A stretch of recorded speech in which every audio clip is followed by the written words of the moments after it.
Hi friends, ఓం సాయిరాం. బాబాగారు ఆశీస్సులు అందరిపైన ఉండాలని మనస్ఫూర్తిగా కోరుకుంటూ ఇక ఈరోజు వీడియోలో బాబాగారు ఒక మంచి సందేశాన్ని అయితే మన ముందుకు తీసుకొచ్చారండి. ఇక ఈరోజు వీడియోలో మన బాబాగారి సందేశం అండి. మన బాబాగారు ఏమంటున్నారంటే, తల్లి ఈ 3 నెంబర్లలో ఒక నెంబర్ తాకమ్మ, రేపు ఉదయాన్నే మంచి శుభవార్త వింటావు తల్లి అని మన బాబాగారు మనందరి కోసం ఒక మంచి సందేశాన్ని తీసుకొచ్చారండి. మరి మన బాబాగారు చెప్పబోయే ఆ సందేశం ఏంటో బాబాగారి మాటలోనే తెలుసుకుందాం ఫ్రెండ్స్. చిన్న రిక్వెస్ట్ అండి, మన వీడియోస్కి అయితే చిన్న లైక్ అయితే ఇవ్వండి ఫ్రెండ్స్. ఇక వీడియోలోకి వెళ్దామండి. ముందుగా అయితే ఫస్ట్ నెంబర్ అండి. ఫస్ట్ నెంబర్ తాకిన నా బిడ్డ ఎవరైతే ఉన్నారో, తల్లి నీ కోసమే ఉదయాన్నే ఒక మంచి శుభవార్త తీసుకొచ్చానమ్మా. నేను చెప్పే మాటలు విని నీ పనులు ప్రారంభించుకో తల్లి. ఈరోజంతా ఆనందంగా సంతోషంగా గడుపుతావమ్మా. నా మీద నమ్మకంతో నేను చెప్పేది వినమ్మా. ప్రతిరోజు కూడా నీకు ఏం కావాలో, నీ కోరిక ఏమిటో చెప్తూనే ఉన్నావు. నీ ప్రార్థనలు నా మనసు దాకా చేరుతున్నాయమ్మా. నువ్వు కోరినదే నేను జరిపిస్తానో లేదో, తీరుస్తానో లేదో అని అనుమానం పడుతున్నావు కదమ్మా.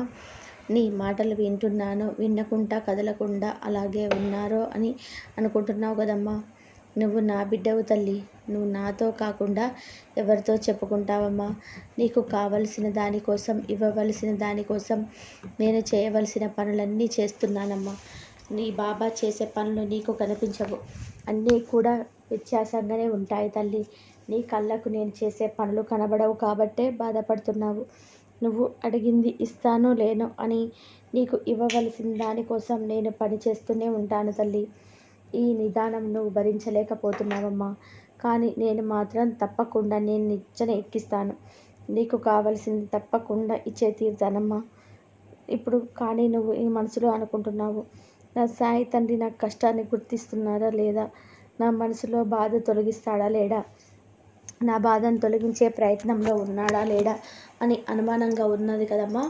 నువ్వు అస్సలు అనుమానపడవద్దు తల్లి. నీ బాధను తొలగించి ప్రయత్నంలోనే ఉన్నానమ్మా. భవిష్యత్తులో నీకు ఎలాంటి ఆపద కూడా రాకుండా నీకు కాపుదలుగా ఉంటాను తల్లి. నీకు కావలసింది దొరికినప్పుడు తప్పకుండా నాకు ధన్యవాదాలు చెప్పుకుంటావమ్మా. అప్పుడు అన్ని విషయాలకి కూడా పరిష్కారం దొరుకుతుంది. ఇప్పుడు నీకు కావాల్సింది నీ వెనక జరుగుతుంది. నీకున్న సమస్యలు, నీకున్న చిక్కులు తొలగిపోతున్నాయి. నీ సమస్యలు తీర్చడానికే వచ్చాను తల్లి అని మనకు చెప్పడానికే వచ్చానమ్మా. నువ్వెప్పుడు కూడా నన్ను అడిగేది ఒకటే, బాబా నా సమస్యలు తీర్చు, నా కష్టాల నుంచి గట్టెక్కించు, నేను కోరిన కోరికలు తీర్చు బాబా అని అడుగుతున్నావు. సమాధానం ఇవ్వటం లేదని నా మీద నీకు కోపం వస్తుంది కదమ్మా. కానీ నీకు ఒక విషయం తెలుసా తల్లి, ఎప్పుడు నీకు బదులు ఇస్తూనే ఉన్నాను. నీ మనసు కష్టంలో ఉండడం వలన, బాధలో ఉండడం వలన చేసేది నువ్వు చూడలేకపోతున్నావమ్మా. నీకు కావలసిన పరిష్కారాన్ని నేను ఇస్తూనే ఉంటాను. నువ్వే పట్టించుకోవటం లేదమ్మా. నీ మనసులో ఏదో బాధ, తీరని దిగులు, దాని వలన నీ మనసు గందరగోళంలో పడిపోతుంది. ఆ గందరగోళంలో ఉండటం వలన నేను చేసే శబ్దం వినిపించుకోలేకపోతున్నావు. నేను పిలిచే పిలుపును పట్టించుకోలేకపోతున్నావు. అంతే తప్ప ప్రతి క్షణం కూడా నేను గమనించుకుంటూనే ఉంటాను. నిన్ను పుట్టించిన నీ సాయి తండ్రిని తండ్రి నేను. ప్రతి క్షణం కూడా నేను కాపాడుకుంటూనే ఉంటాను. ఇప్పుడు నీ మనసులో బాధతోనే తొలగాలి. నువ్వు కోరుకున్న కోరిక తీరాలి, నిండుగా ఉండాలి, నువ్వు సంతోషంగా ఉండాలి, నీకున్న చిక్కులన్నీ తొలగిపోవాలి, నీకున్న సమస్యలన్నీ నువ్వు బయటపడాలి అని నువ్వు కోరుకుంటున్నావమ్మా. అటువంటి శుభవార్త కోసం నువ్వు ఎదురు చూస్తూ ఉంటున్నావు. బాబా తప్పకుండా నాకు సహాయం చేస్తాడు అనే నమ్మకంతో ఉన్నావు. నా బిడ్డ ఎంతో జాలిగా అడిగితే నేను ఇవ్వకుండా ఉంటానా తల్లి? నా బిడ్డ ఏది అడిగినా సరే నేను ఇచ్చే తీరుతానమ్మా. నా బిడ్డకి ఎటువంటి ఆపద రాకుండా నేను చూసుకుంటానమ్మా. నీ మనసు నుండి సంతోషపెట్టే శుభవార్త నీ వద్దకు వస్తుంది. నీకు ఎటువంటి సమస్యలు లేకుండానే నీ కోరిక తీరుతుందమ్మా. నీ పరీక్షా కాలం ముగిసిపోయింది తల్లి. కొద్దిగా ఓపికగా ఉండమ్మా. నన్ను నమ్మిన నా బిడ్డలకి ఎప్పుడు కూడా నిరాశపరచను తల్లి. నీకు ఎన్ని సమయాల్లో తోడు ఉన్నానని నువ్వు నమ్మే రోజులు కూడా వస్తాయి తల్లి. నన్ను నమ్మిన వారికి ఎప్పుడు కూడా తోడుగా ఉంటారు. ఎల్లవేళలా నా బిడ్డలని రక్షించుకుంటూ ఉంటాను. నీకు ఏ బాధలు లేకుండా చేస్తాను. నీకు వచ్చే ఉజ్వల భవిష్యత్తు ఉంది తల్లి. అంతటి చక్కటి భవిష్యత్తు మరెవ్వరికీ లేదు. నువ్వు తలుచుకున్న మంచి పని నీకు జరిగే సమయం వచ్చిందమ్మా. అంతా మంచే అనుకో, అదే జరుగుతుంది. ప్రశాంతత చేకూరే సమయంలో అడుగుపెట్టావు తల్లి. ఇక నీకు అన్నీ ప్రతిరోజు కూడా శుభకరంగా ఉంటుందమ్మా. నువ్వు ఏ శుభవార్త అయితే వినాలని ఆరాటపడుతున్నావో శుభవార్త నీ వద్దకు చేరుతుందమ్మా. ఆద్యంతాలు లేని నీ బాధలు పరమ పవిత్రమైనవమ్మా. నాపై పూర్తి విశ్వాసం ఉంచు. నీ కోరిక నెరవేరుతుంది. కానీ మనసులో మాత్రం అనుమానం ఉంది. నా కోరిక తీరుతుందా లేదా, నా జీవితంలో సంతోషం వస్తుందా లేదా అని అనుకుంటున్నావు కదమ్మా. గడిచిన రోజులన్నీ కూడా నీ జీవితంలో ఏ రోజు వరకు కూడా సంతోషం లేకుండా పోయింది. కానీ ఇక నుండి నీ జీవితంలో సంతోషం మాత్రమే మొదలైంది. బాబా తండ్రి ఆశీస్సులు నీకు ఎప్పుడూ ఉంటాయమ్మా. నువ్వు ఆయుధ ఆరోగ్యాలతో అష్టైశ్వర్యాలతో నీ కుటుంబంతో కలిసి సంతోషంగా ఉంటా. నా భయాన్ని వదిలేసి జీవితాన్ని ఆనందంగా సంతోషంగా గడుపు తల్లి అయితే మన బాబా గారు ఫస్ట్ నెంబర్ తాకిన వారి గురించి అయితే ఇలా చెప్పారండి. ఇప్పుడు రెండవ నెంబర్ అండి. రెండవ నెంబర్ తాకిన వారి గురించి అయితే ఇప్పుడు నువ్వు పోరాడుతున్న విషయంలో జయానికి దగ్గరగా ఉన్నావమ్మా. తప్పకుండా విజయం సాధిస్తావు. అర్థం కాలేదా? నేను చెప్పేది పూర్తిగా వినమ్మా. నువ్వు నా పిడికిల్లో ఉన్నావని గుర్తుంచుకో అమ్మా. నువ్వు నా దగ్గర ఉంటే నేను ఎలాంటి భయం కూడా లేదు తల్లి. నువ్వు జీవిస్తున్న జీవితం నీ బాబా తండ్రి ఇచ్చిందే కదమ్మా. ఇందులో ఉన్న కష్టం, తీపి, చేదు అన్నీ కూడా నేను ఇచ్చినాయని నువ్వు మర్చిపోకు తల్లి. ఇది నువ్వు సరిగ్గా అర్థం చేసుకుంటే నీ కళ్ళకు నేను కనిపిస్తానమ్మా. నిన్ను వెతుక్కుంటూ అన్నీ వస్తాయి. నీకు నువ్వుగా తయారుగా ఉండమ్మా. పట్టలేనంత సంతోషం రాబోతుందమ్మా. ఇప్పటి వరకు లేని ఆనందం ఇప్పుడు నీకు రాబోతుంది తల్లి. అన్ని కోరికలు నా దగ్గర పెట్టిన కోరికలన్నీ నెరవేరుతాయమ్మా.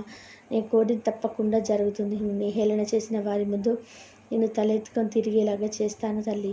నువ్వు కోరిన నీ జీవితం ఇక నుంచి ప్రకాశవంతంగా ఉంటుందమ్మా. నీ దుఃఖం, బాధ అన్నీ తొలగిపోతాయి. నీ ఇష్టాలు తీరిపోతాయి తల్లి. మనసులో ఎలా అనుకుంటున్నావు కదా తల్లి. నేను కోరింది పొందే అర్హత నాకు ఉందా అని అనుకుంటున్నావు కదా.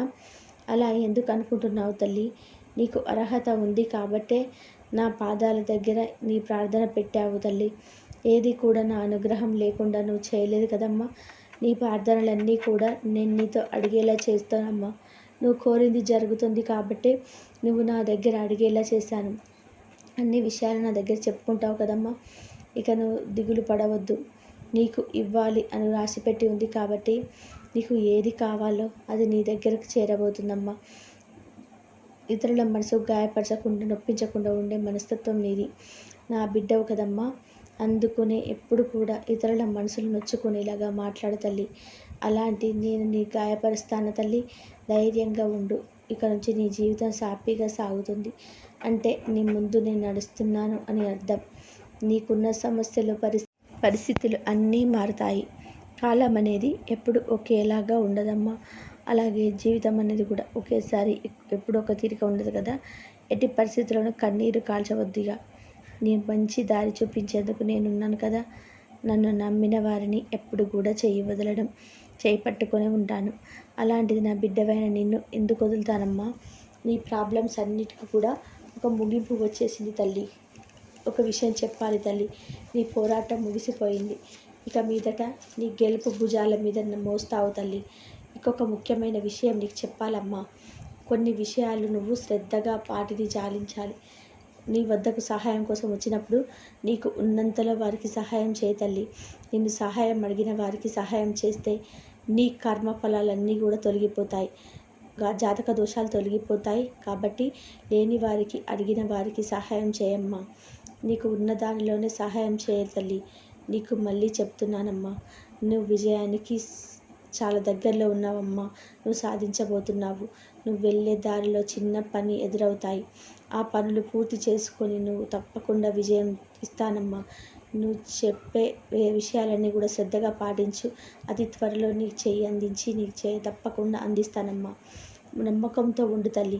నేను ఏ పని చేసినా అందులో విజయం పొందుతానని నమ్మకంతో బాబా తండ్రి నాకు సహాయం చేస్తారు అనే నమ్మకంతో ఉండమ్మా. నమ్మకమేగా తల్లి మనిషిని నడిపించేది. కాబట్టి ఎప్పుడు కూడా నీ మీద నమ్మకాన్ని, నాలుగు మీద నమ్మకాన్ని ఎప్పుడు కూడా వదులుకోవద్దు. నువ్వు నడిచే దారి పూలదారిగా మారుస్తానమ్మా. నీ వెనకాల నేను ఉంటాను తల్లి. ఏమాత్రం కూడా బాధపడకుండా భయపడకుండా ధైర్యంగా ఉండు తల్లి అనేది మన బాబాగారు 2వ నెంబర్ తాకిన వారి గురించి అయితే ఇలా చెప్తున్నారండి. ఇప్పుడు 3వ నెంబర్ అండి. 3వ నెంబర్ తాకిన వారు నా బిడ్డ ఎవరైతే ఉన్నారో తల్లి, రేపు నువ్వు శుభవార్త వింటావు. నా శుభవార్త రేపు సాయంత్రం లోపు ఇంటికి చేరుతుంది. ఏ శుభవార్త వింటే నువ్వు మానసికంగా ఎంతో ఆనందంగా ఉంటావో అటువంటి శుభవార్త నీ ఇంటికి చేరుతుంది తల్లి. ఎన్నో రోజులుగా ఎదురుచూస్తున్నావు. నీ కుటుంబానికి ఎంతో మేలు చేస్తుంది. నువ్వు మరీ కోరుకున్న శుభవార్త నీకు వచ్చి చేరుతుందమ్మా. విని నువ్వు ఆనందంతో ఉప్పొంగిపోతావు. ఎన్నో ఏళ్ళ నీ కృషి ఫలించింది. ఇక నుంచి నీకు అంతా మంచి జరుగుతుంది. నీ వార్త అన్ని శుభాలను తీసుకువస్తుంది. ప్రతిదీ మంచే జరుగుతుంది. నీ జీవితం ఒక మంచి మార్పులోకి వెళ్తుంది. సంతోషాలు వెల్లివిరుస్తాయి. సమాజంలో గౌరవ మర్యాదలు పెరిగి నీ హోదా పెరుగుతుంది. ఇటువంటి రోజు కోసమే కదా ఎన్నో రోజుల నుంచి ఎదురు చూస్తున్నావు. మానసికమైన ఆనందం వ్యక్తిని ఆరోగ్యవంతులు చేస్తుంది. మనకంటూ ఒక ఆరోగ్యం ఉంటే ఏదైనా చేసి మనకున్న స్థాయికి చేరగలుగుతాం. ఇప్పటి వరకు నీ మానసిక ఆందోళన వల్ల ఆరోగ్యం కూడా దెబ్బతింటుంది తల్లి. ఇకపై నీ ఆరోగ్యం కూడా బాగుంటుంది. ధనం లేనిదే ఎవ్వరు కూడా ఈ సమాజంలో గౌరవించరు. అది నువ్వు అనుభవపూర్వకంగా తెలుసుకున్నావు కూడా. ఆ ధనం నీకు కావలసినంత లభిస్తుంది. కాబట్టి నీకు గౌరవ మర్యాదలు అధికంగా పెరుగుతాయి. ఎందుకంటే ఈ రోజుల్లో మంచితనం చూసి గౌరవించేవారని ఎవరు లేరమ్మా. ధనం ఉంటేనే ఏ వ్యక్తికైనా గౌరవ మర్యాదలు. ఇచ్చిన సొమ్ము జాగ్రత్త చేసుకొని సమాజంలో గౌరవంగా బ్రతకడానికి అవసరమైన అన్ని ఏర్పాటు చేసుకోండి. సుఖ సంతోషాలతో జీవించడాన్ని నీకు మంచి అవకాశం ఇస్తున్నానమ్మా. ఈ అవకాశాన్ని నువ్వు సద్వినియోగం చేసుకో. నీవు నీ కుటుంబంతో కలిసి సంతోషంగా ఉంటావు. ఎప్పుడు నా నామజపం చేస్తూ ఉండు. నా విభూది ధరిస్తూ ఉండు. నీ కుటుంబం ఆయురారోగ్య ఆనందంగా అష్టైశ్వర్యాలతో అందంగా ఉండాలని నా ఆశీస్సులు నీకు అందిస్తున్నాను తల్లి అంటే మన బాబాగారు 3వ నెంబర్ తాకిన వారి గురించి అయితే ఇలా చెప్పారండి. ఫ్రెండ్స్, ఈరోజు అయితే మన బాబాగారు మనందరి కోసం మంచి సందేశం అందించారు కదండి. ఈ సందేశం మీ అందరికీ కూడా నచ్చింది అనుకుంటున్నాను ఫ్రెండ్స్. నచ్చితే కనుక ఒక చిన్న లైక్ ఇవ్వండి. అలాగే ఫస్ట్ టైం చూసే వాళ్ళైతే మన సాయిబాబా పిలుపు ఛానల్ని సబ్స్క్రైబ్ చేసుకొని సపోర్ట్ చేయండి. సర్వే జన సుఖినో భవంతు. సమస్త సద్గురు సాయినాథ్ అర్పణమస్తు. శుభం భవతు. ఓం సాయిరామ్. అందరూ బాగుండాలి, అందరిలో మనం ఉండాలి. శ్రద్ధ సబూరి బాబాగారి ఆశీస్సులు అందరిపైన ఉండాలని మనస్ఫూర్తిగా కోరుకుంటూ మరొక మంచి వీడియోతో మళ్ళీ కలుద్దాం. ఓం సాయిరామ్. శ్రద్ధ సబూరి. సర్వే జన సుఖినో భవంతు.